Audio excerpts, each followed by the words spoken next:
first, I want to say that I really enjoyed this film. I had a lot of fun with it. It was a nice change of pace. It was just at TIFF for 2 weeks. So nice to get away from all that serious stuff and just have a great time. That was our goal. When you first got the script for this, what was the initial reaction going into it? I was excitement for me in that I love these horror fests, and the ability to create one and to show people this experience on screen was just sort of perfect for me. So I was super excited. You know, what I think is so special about this movie that kind of sets it apart from so many other horror movies is the fact that you get this feeling that this could happen anywhere. And I think for me, when you have that end sequence without giving anything away, were you guys actively involved in creating the settings and the designs of the masks and everything? We were involved with every single aspect. From day one, we talked about creating an experience, creating an authenticity, creating scope, if you will. And then we knew that the mask, you look at all these masks in retrospect and say, oh, they're iconic. We just tried to create something that felt scary and real and authentic to ourselves, and we hope it's iconic. We believe it is. So then when it came to the mazes and so forth, we have an amazing production designer who has his name is Michael Perry, who has experience creating haunts, and we took all the ideas in our head, we gave them to him, and he just came up with a million more. And a great costume designer. Oh, great Yulin, makeup. Yeah, our costume designer she is the unsung hero of this film. Again, I could give her just the kernel of an idea, and again, she was able to expand and extrapolate into so many other things, including the Barker, Tony Todd's character, and what he's wearing. We had a fantastic crew, and we had a very short time to make it. It was really all hands on deck, and it was a wonderful experience. So casting for this was, I think, I have not seen a lot of these people in many movies before, but I thought they were all so perfect in their roles. How did you go about picking these wonderful actors?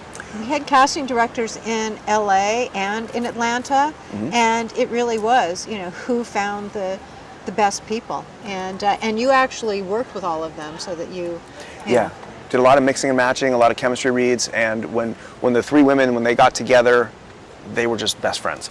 And when the three guys they got together, they became best friends. And all six of them, when they got together, it was as if they had known each other for years. But my hat's off to our casting directors who just found us these fresh, really talented actors and actresses. If you care about the characters, you're gonna care about the film. And I think the great thing is we care about all these characters. And they're really strong female leads, which were really, really important to us. I always tell Gale, Ripley was such a role model for me in my just film love, and these three women carry the film. They're very strong. They didn't need the guys to save them, and that was extremely important from day one, and it carried through the entire production. I agree. Any horror film, you can't scare the audience unless they're invested in the character's journey and the actor can pull off being absolutely terrified. And that's not really easy to do. You know what it's like to be behind the scenes. I mean, they may be picking up a moment that is shot out of order, and they have to recreate exactly how they were scared, and what scared them may not even be on set with them. And so I really, really have to give big props to actors in horror films, and I think they're really undervalued. Because it's a very difficult thing to do. Very difficult. For a genre, too, that is just so popular and so successful. I mean, going off this, your career was pretty much, you worked with Jason Blum. Yeah. And Blumhouse is the master. I mean, I tell him every time I see him, he is a master of this industry. He knows what he's doing. He has his formula down, and he knows how to do it. What is it for both of you about the horror genre that makes you want to, be directing, producing? What is it about it that really speaks to you? It's my favorite genre. It's something that I've loved since I was a kid. And people always ask me why. Well, because you're telling really compelling stories. And if you go back and look at Night of the Living Dead, which I think is a classic among classics, you don't even have to say in the horror genre.